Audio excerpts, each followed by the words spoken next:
Praise the Lord. നിങ്ങളെ എല്ലാവരെയും blessed മോർണിംഗിലേക്ക് യേശു ക്രിസ്തുവിൻ്റെ നാമത്തിൽ സ്വാഗതം ചെയ്യുന്നു.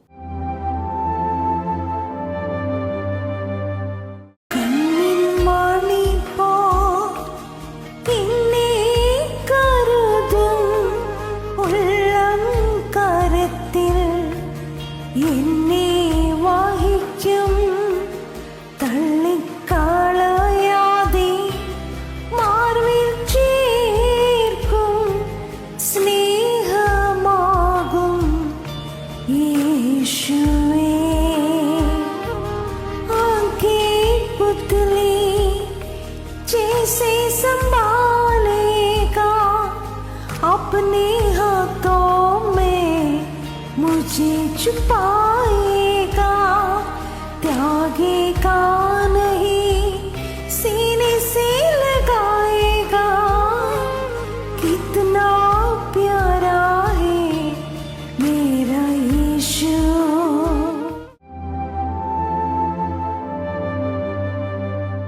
പ്രിയരെ, അനുഗ്രഹിക്കപ്പെട്ട ഒരു പ്രഭാത കൂടെ നമ്മുടെ ജീവിതത്തിൽ അനുവദിച്ചു തന്ന വലിയവനായ ദൈവത്തെ നമുക്ക് ഒരുമിച്ച് ചേർന്ന് നന്ദി പറയാം. എത്ര പറയും, ഞാൻ നിന്നതല്ല, എൻ്റെ ദൈവം എന്നെ നിർത്തിയതാണ്. ഒന്നുകൂടെ പറഞ്ഞു കഴിഞ്ഞാൽ 2025 ഡിസംബർ മാസം 12-ാം തീയതി വരെയും എന്നെയും എൻ്റെ കുടുംബത്തെയും കണ്ണിലെ കൃഷ്ണമണി പോലെ സൂക്ഷിക്കുകയും വിടുവിക്കുകയും ചെയ്ത വലിയവനായ ദൈവത്തിന് നന്ദി പറഞ്ഞുകൊണ്ട് ഈ പ്രഭാത ചിന്തയിലേക്ക് നമുക്ക് ഒരുമിച്ച് അടുത്തു വരാം. കണ്ണുനീരിൽ നിന്നും പുതിയ സീസൺ തുറക്കുന്ന ദൈവം. പ്രിയരെ, പ്രാരംഭവാക്യത്തിലേക്ക് വിശുദ്ധ ലൂക്കോസ് എഴുതിയ സുവിശേഷം 7-ാം അധ്യായം അതിൻ്റെ 13-ാമത്തെ വാക്യത്തിലേക്ക്. അവളെ കണ്ടിട്ട് കർത്താവ് മനസ്സലിഞ്ഞ് അവളോട് കരയണ്ട എന്ന് പറഞ്ഞു.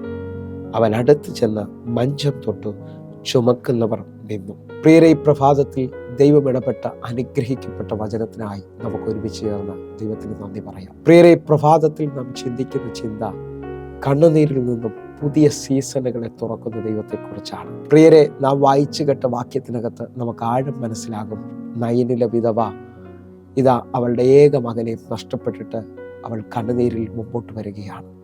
അവളുടെ കണ്ണുനീര് കണ്ടിട്ട് യേശു കർത്താവ് അവളോട് പറയാണ്, കരയണ്ട. കാരണം അവളോട് നമ്മൾ ചോദിച്ചാൽ അവൾ പറയും, എൻ്റെ ഭർത്താവ് എനിക്ക് നഷ്ടപ്പെട്ടു, ഞാൻ ജീവിച്ചത് മുഴുവൻ ഈ മകന് വേണ്ടിയാണ്, അവനും എൻ്റെ ജീവിതത്തിനകത്ത് നഷ്ടപ്പെട്ടു.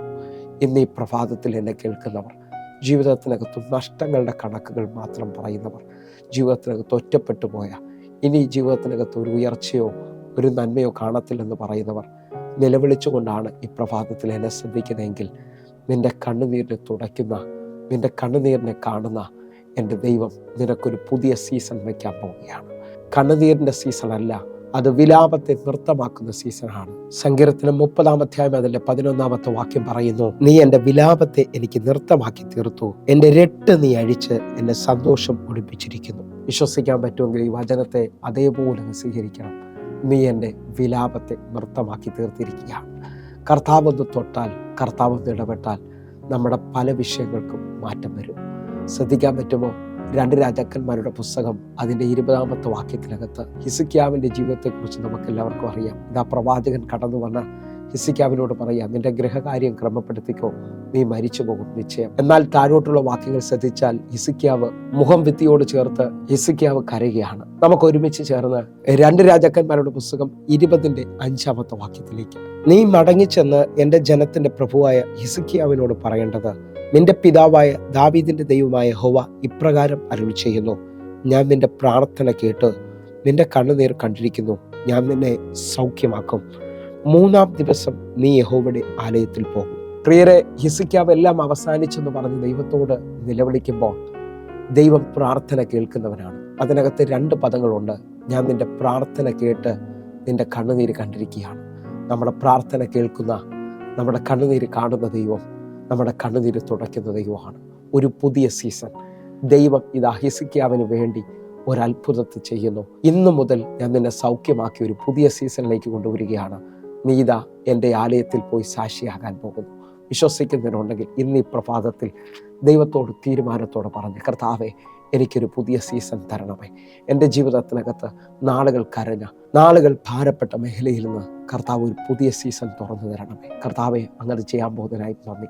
അങ്ങയുടെ കരം വെളിപ്പെട്ടതിനായി ഞാൻ ഒരുമിച്ച് ചേർന്ന് ദൈവത്തിൽ നന്ദി പറയണം. ഒന്നുകൂടെ നോക്കിയാൽ പുറപ്പാട് പുസ്തകം 3-ാം അധ്യായം 7-ാമത്തെ വാക്യത്തിൽ 430 വർഷമായി കണ്ണുനീര് മാത്രമായി നിൽക്കുന്ന ഇസ്രായേൽ മക്കളെ വിടുവിപ്പാൻ എൻ്റെ ദൈവം ഇറങ്ങി വരികയാണ്. ആ വാക്യം നമുക്ക് ഒരുമിച്ചൊന്ന് വായിക്കാം. യഹോവ അരുൾ ചെയ്യുന്നത്, മിസ്രൈമിലുള്ള എൻ്റെ ജനത്തിൻ്റെ കഷ്ടത ഞാൻ കണ്ടു. ഊഴിവിചാരകന്മാർ നിമിത്തമുള്ള അവരുടെ നിലവിളി ഞാൻ കേട്ടു. ഞാൻ അവരുടെ സങ്കടങ്ങളെ അറിയുന്നു. ഈ വചനം കേൾക്കുമ്പോൾ അടുത്ത വാക്യം എഴുതിയിരിക്കുകയാണ്, ഞാനിതാ അവരെ വിടിവിപ്പാൻ ഇറങ്ങി വരികയാണ്. അവരെ വാഗ്ദത്ത ദേശത്തിലേക്ക് കൊണ്ടുപോകാൻ വലിയവനായി ദൈവം ഇറങ്ങി വരുന്നു. നിങ്ങൾ വിശ്വസിക്കാമോ? നിങ്ങളുടെ കണ്ണുനീരിൽ നിന്ന് ഒരു പുറപ്പാടിൻ്റെ സീസൺ വെളിപ്പെടാൻ പോകുക. നാളുകൾ ജോലിയില്ലാതിരുന്ന, നാളുകൾ രോഗത്തിൻ്റെ അവസ്ഥയിൽ ഭാരപ്പെട്ട, ജീവിതത്തിനകത്ത് വിവാഹം നടക്കാതെ മുമ്പോട്ട് പോകാൻ കഴിയാതെ നിന്ന ചിലവർക്ക് വേണ്ടി ഒരത്ഭുത വഴി ഒരുക്കിക്കൊണ്ട് വലിയവനായ ദൈവം ഇറങ്ങി വരാൻ പോവുകയാണ്. നിങ്ങൾ സ്വീകരിക്കാൻ പറ്റുമെങ്കിൽ ഈ മെസ്സേജ് കേട്ടുകൊണ്ടിരിക്കുമ്പോൾ എൻ്റെ ദൈവം നിങ്ങൾക്ക് വേണ്ടി പുതിയൊരു സീസൺ തുറക്കാൻ പോവുകയാണ്. എൻ്റെ ദൈവത്തിൻ്റെ അസാധാരണമായ സാന്നിധ്യം, ദൈവത്തിൻ്റെ കരം നിങ്ങൾക്ക് വേണ്ടി വെളിപ്പെടാൻ പോകുന്നു. നിലവിളിച്ചുകൊണ്ടിരിക്കുന്ന, പ്രാർത്ഥിച്ചുകൊണ്ടിരിക്കുന്ന നിനക്ക് വേണ്ടി തമ്പുരാൻ നിന്റെ മുമ്പിൽ വെളിപ്പെട്ട് വരാൻ പോവുകയാണ്. മാർക്കോസിന്റെ സുവിശേഷം 10-ാം അധ്യായം അതിൻ്റെ 48-ാമത്തെ വാക്യം ശ്രദ്ധിച്ചാൽ, ഇത് അത്തിമായിയുടെ മകനായ ബർത്തിമായി അവിടെ ഉച്ചത്തിൽ നിലവിളിക്കുകയാണ്. നമുക്ക് ആ വാക്യത്തിലേക്ക് കൂടെ വന്ന് പ്രാർത്ഥിക്കാം. മിണ്ടാതിരിക്കാൻ പലരും അവനെ ശാസിച്ചിട്ടും ദാവീദ് പുത്രായ എന്നോട് കരുണ തോന്നണമേ എന്ന് അവൻ ഏറ്റവും അധികം നിലവിളിച്ചു. ഈ വാക്യത്തിനകത്ത് വലിയ എതിർപ്പിന്റെ നടുവിലാണ് തിമായിയുടെ മകനായ ബർത്തിമായി നിൽക്കുന്നത്. പക്ഷേ അവൻ ഏറ്റവും അധികം നിലവിളിച്ചു. ഈ നിലവിളിയുടെ ആഴത്തിനകത്ത് പുതിയൊരു സീസൺ വെളിപ്പെടാൻ പോകുകയാണ്.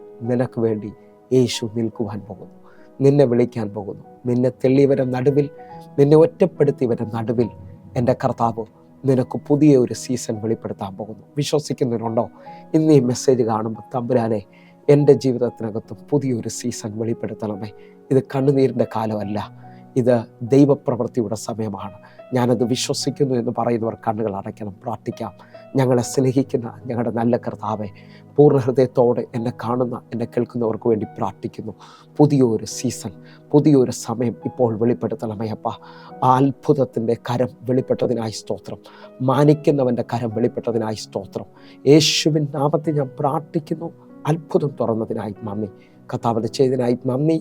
ആമേൻ, ആമേൻ. പ്രിയരെ, ഈ പ്രഭാത സന്ദേശം നിങ്ങൾക്ക് അനുഗ്രഹമാകുന്നുവെങ്കിൽ നമ്മുടെ യൂട്യൂബ് ചാനൽ സബ്സ്ക്രൈബ് ചെയ്യും, ഫേസ്ബുക്കിലേക്ക് നിങ്ങൾ ജോയിൻ ചെയ്യുകയും ചെയ്യണമെന്ന് ഓർപ്പിക്കുന്നു. അതേപോലെ തന്നെ എല്ലാ ദിവസവും വൈകിട്ട് നമുക്ക് 6 മണിക്ക് സൂമിൽ ആരാധനയുണ്ട്. നിങ്ങളെ ഞാൻ ക്ഷണിക്കുന്നു. സൂം ഐഡിക്കായി ഇപ്പോൾ തന്നെ വിളിക്കാൻ പറ്റുമെങ്കിൽ വിളിക്കണമേ. നിങ്ങൾക്ക് വേണ്ടി ഞങ്ങൾ പ്രാർത്ഥിക്കാൻ ഒരുങ്ങുകയാണ്. കർത്താവിൻ്റെ വലിയ കാര്യം നിങ്ങൾക്ക് വേണ്ടി വെളിപ്പെടട്ടെ. കർത്താവ് അധികത്തിൽ മാനിക്കട്ടെ. God bless you. ആമേൻ.